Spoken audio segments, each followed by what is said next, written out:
Hi and welcome to what I'm hoping to be the first of a playthrough on Prison Architect.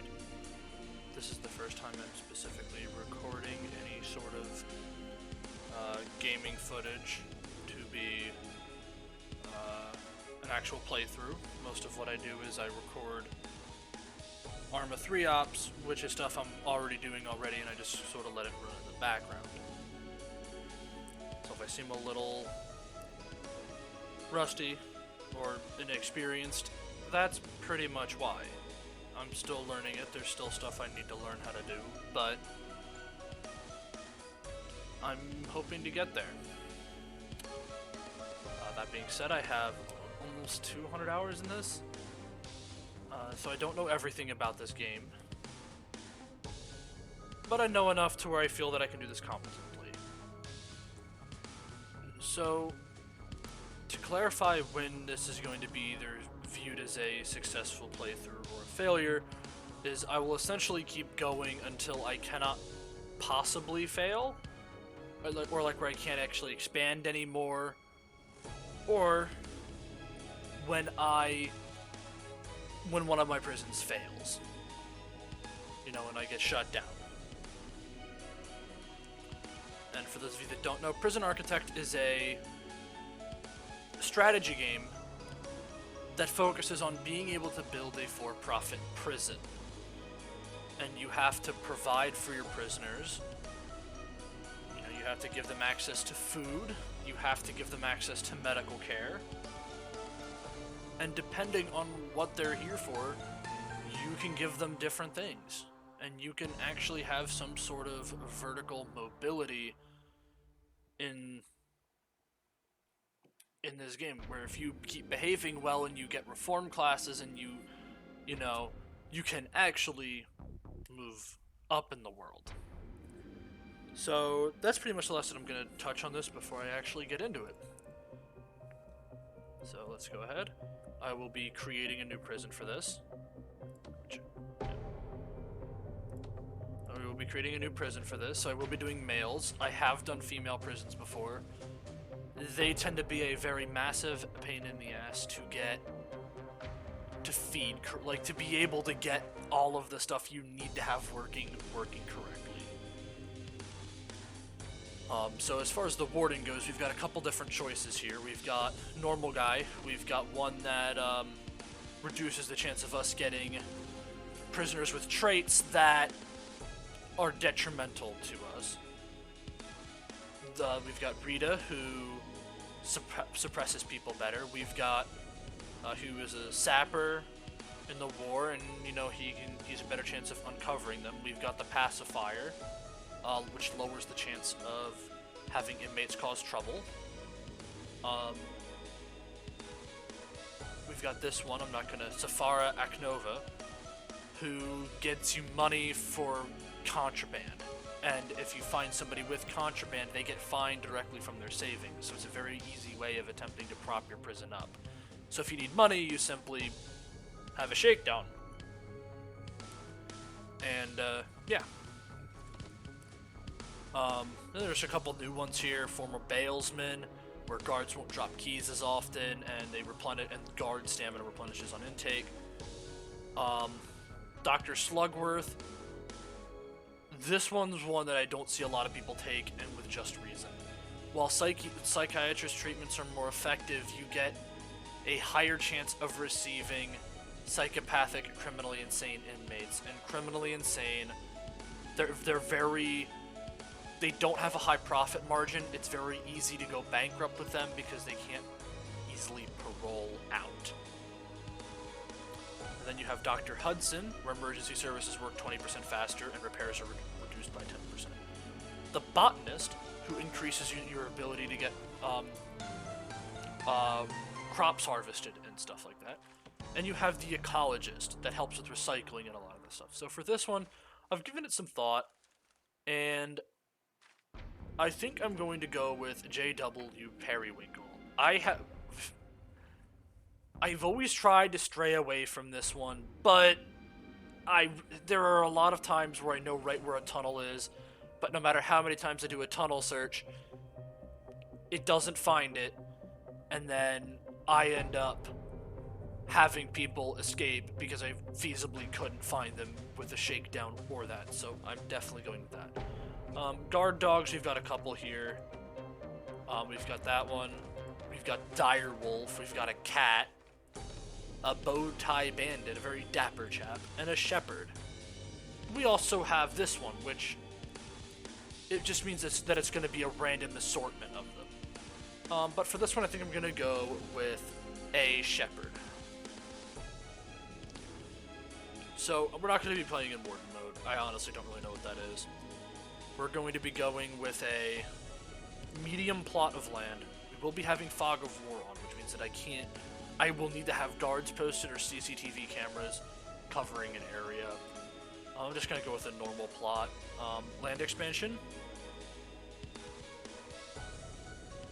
So no, I'm not going to be going with that one. So all that means is that I get more land at the outset.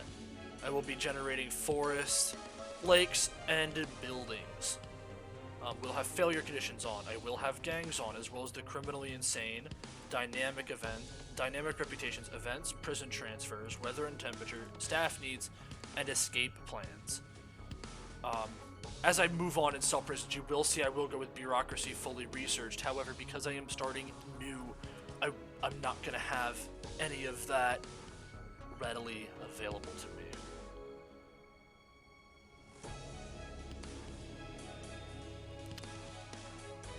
So, yeah, that's going to be how I have this set up.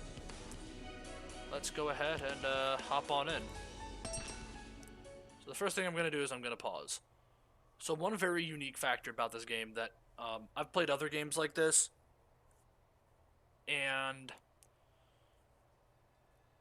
one of the features that's missing from some of them is the ability to actually plan. And you can plan out complete things. Walls, you can plan out different types of doors, objects, pathways, and then you can just set to automatically build all of your plans and make life easier. So I can actually spend some time. So a lot of this first part is going to be me getting the stuff planning and actually getting the entrance built. So... And honestly with this, planning in this game is incredibly important because it helps reduce the odds. So I'm going to go ahead and get rid of this. It helps reduce the chance of you missing something. You get your whole prison built and then you realize you never built a laundry room. It's a common problem. I've made that mistake a couple times myself, as well as... because not all the rooms are visible here, as well as, say, a cleaning cupboard. So, you have to keep a lot of this stuff in mind when you are building your prison. Because you can't actually place these down without there being foundations. So the first thing that I'm going to do here is I'm going to have set up a thing for exports, a space for deliveries, and that's going to be it for now. You'll notice that they do say that they don't exist right, but they are. It's because I haven't run the game yet. So the way that I usually like having it set up is I like having my staff offices right here. It gives me because it's also nearby the entrance, and it allows me to more easily protect these staff offices in the event of a riot. It's more easily secured. It's also a little more easier to restrict contraband coming in if they don't have to constantly walk in and out. So let's see. I'm going to have my main entrance be here. So I'm going to have it be I'm going to try something new with this. I'm going to have I'm going to have my double wide entrance here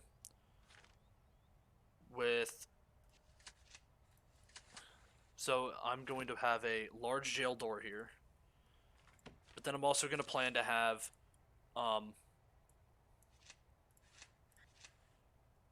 metal detectors there.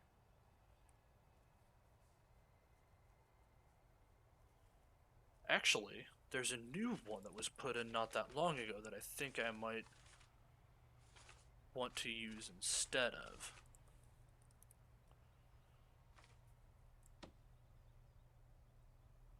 Yeah, I think I'm going to use a checkpoint. So, a checkpoint is a little different than a metal detector because a metal detector, it doesn't require a guard to actively monitor. This one does.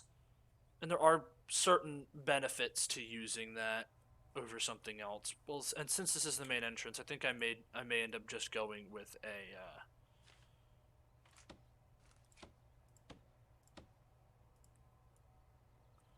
nah, I think I'm just gonna go with the metal detector because this is an area where I'm not necessarily shaking people down. That one's a lot better for where you have your visitors to make sure to minimize the chance of visitors bringing in contraband. So, let's see. How many offices am I going to want? So, when it comes to offices, they can only be occupied by a couple different people. You need one for your warden, you need one for your psychologist, one for your foreman, one for your lawyer, one for your accountant, one for your chief. At a minimum, you need 6. And that's what we'll be going with for this one. However, as we get larger, it might become beneficial to have another foreman's office. Because that allows you to do multiple classes about, becoming attuned with machinery, which is necessary if you really want to start generating a lot of profits, is manufacturing here. Just as a note, I do not endorse using prisons as slave labor. I do not support a lot of the for-profit prison model. It has led to overcrowding of prisons and a lot of other really thorny issues that I won't be getting into here. And my views do not, and despite what I might say here, I'm not actually in favor of a lot of these systems. So for an offices I do like to make a little bigger, a little more ostentatious, but that's just me. You can make these with the bare minimum, so I'm probably going to go 5 by 5. So I have to remember, so 1, 2, 3, 4, 5, that's the minimum, so I need to have 6 to account for the wall. So now I'm just going to essentially do the same. 1, 2, 3, 4, 5, 6, 6. And then bonk, and then bonk. So now I should have an area of, well, that's 4 by 4, so yeah, I screwed up.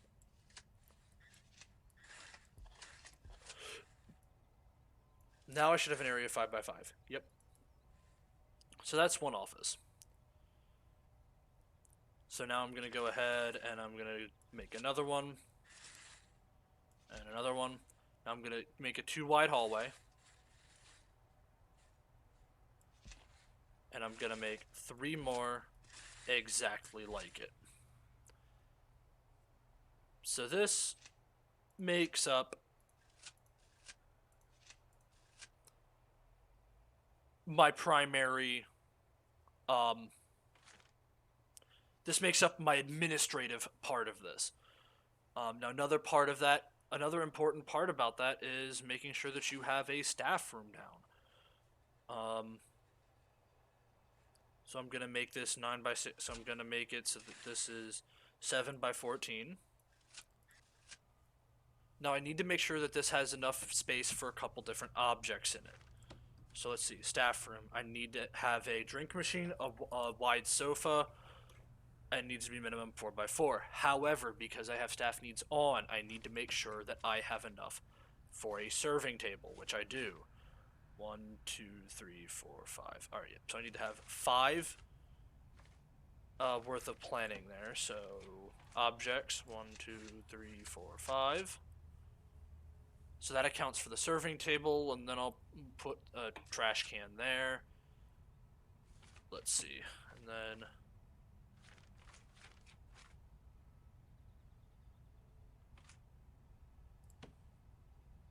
that's 2 by 3. Because, I'm not going to have the guards eating off the same... Let's see, what do I have for tables here?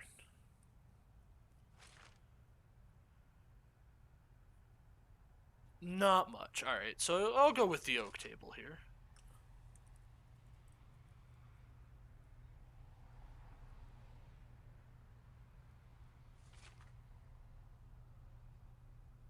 Yeah, and I'll be using leather chairs. It's a little more money, but I feel like spoiling my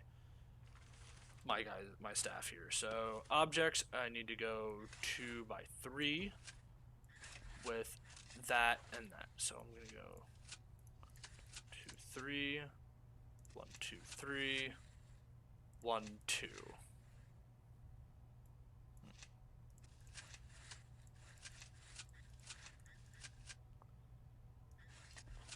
With that there. So that's going to be my little dining table area for them. So now I'm also going to need to put in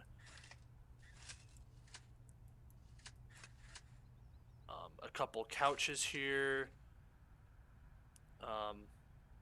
Actually, no, I'll make that the drink machine. And then I'll put a TV there and a TV there. And that should do it.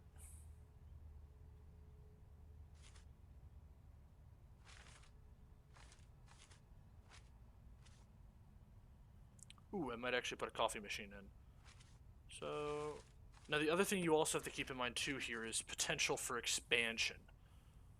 So I'm going to put the coffee machine there because while I could put it down here, what happens if I choose to expand my staff room when my staff gets a little larger and I need to, say, have multiple tables or couches or something?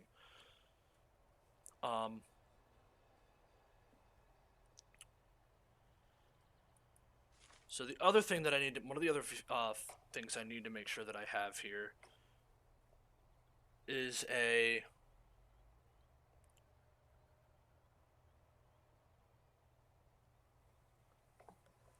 need to make sure that I have a delivery area and a storage area. Yes, I have a delivery and exports here, but I want especially for deliveries and storage, I need to make sure that these are areas that are screened with metal detectors and actual package screening systems.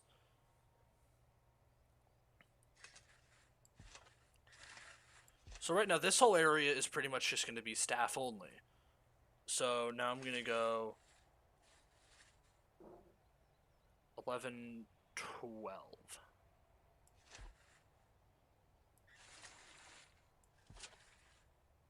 So now I have an area 10 by 14.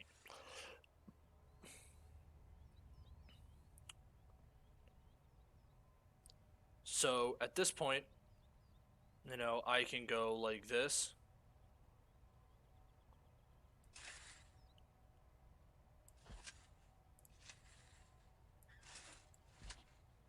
And have it divided up a bit.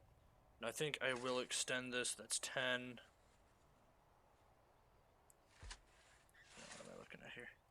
15 by 14, so I'll extend it by one more and call it there.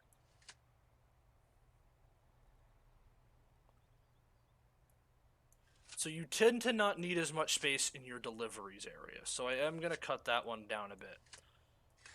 Because you tend to not need as much space in your deliveries because, well, you don't need to. Because very rapidly the stuff from deliveries is either going to be getting sent to get fixed up or added to the floor, or it's going to get transferred to your storage area. So this entire area here, with a door here and a door here, is my storage. This is 14.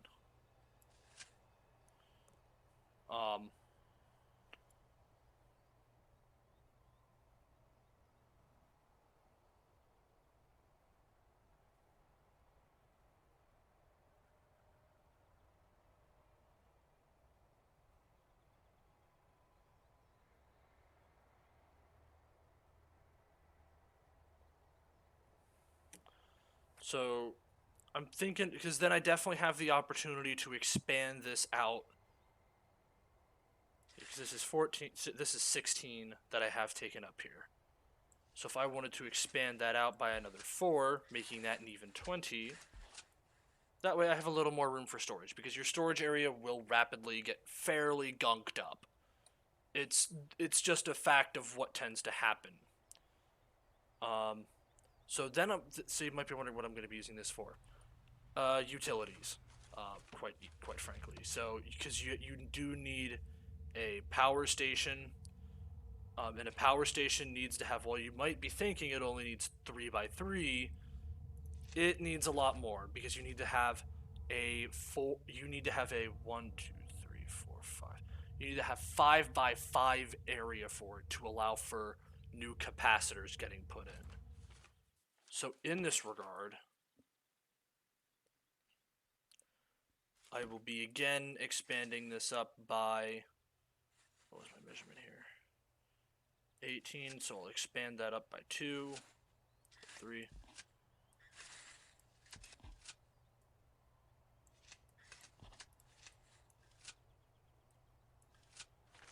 So now I'm going to go ahead and plan for objects. So there's the generator, and there's all the capacitors. That way I can have this generator. So that's the other thing that you need to remember to plan with this, is you need to be able to plan for diversifying your power grid, because one generator is not going to be enough to sustain a rather large prison. Now, I'm not really trying to build an incredibly large prison right off the bat, but at the same time, I need to be prepared for that.